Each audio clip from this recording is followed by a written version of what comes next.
Désormais acteur plus que rappeur, Joey Starr est l'une des figures de proue du cinéma et du petit écran depuis plusieurs années. Mais avant d'embrasser cette carrière, l'artiste a dû faire face à de sombres addictions. Depuis quelques années et la fin du groupe NTM, Joey Starr a petit à petit abandonné le milieu de la musique pour se consacrer à son métier d'acteur. Véritable révélation dans Police, pour lequel il a reçu le César du meilleur acteur dans un second rôle, l'ancien rappeur a pris son envol à la fois sur le grand et le petit écran. On l'a ainsi vu récemment dans de nouveaux épisodes du show de TF1, Le Remplaçant, mais aussi dans des séries populaires, comme Munch et Capitaine Marlowe. Il avait également incarné son propre rôle d'Andy % sur France 2. Je suis un très mauvais toxicomane, raconte Joey Starr, mais avant de véritablement se consacrer à sa carrière d'acteur, Joey Starr a également dû faire face à ses addictions. L'alcool, la drogue, l'artiste se confie dans le podcast Contradiction présenté par Keren Rose.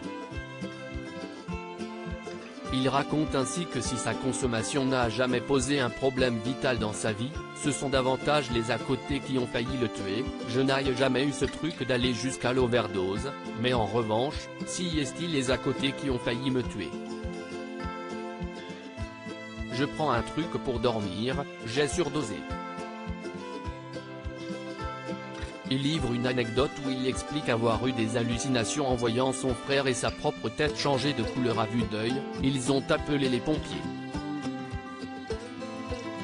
Je suis un très mauvais toxicomane, pour le crack, quand il faut cuisiner le truc, j'en fous partout, j'ai juste envie de faire mon truc.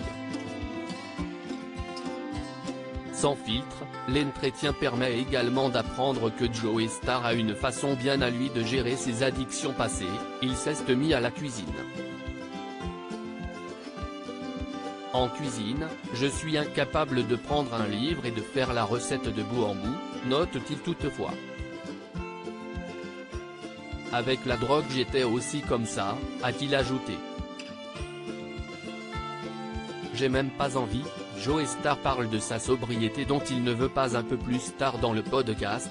Joey Starr s'exprime sur la sobriété, dont il ne veut pas, j'ai même pas envie en fait, signalant travailler dans le milieu de l'alcool fort.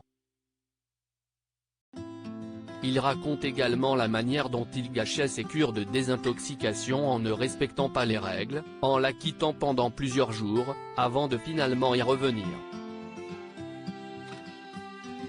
Aujourd'hui, s'il n'est pas totalement guéri, Joey Starr dit apprendre beaucoup des femmes, de mes enfants. Sa plus forte addiction, selon lui, reste le travail. Car outre son métier d'acteur, il continue également à produire dans le milieu du rap. À lire aussi On ne se réinvente pas, Joey Starr raconte ses retrouvailles hallucinantes avec sa mère qu'il croyait morte pendant des années.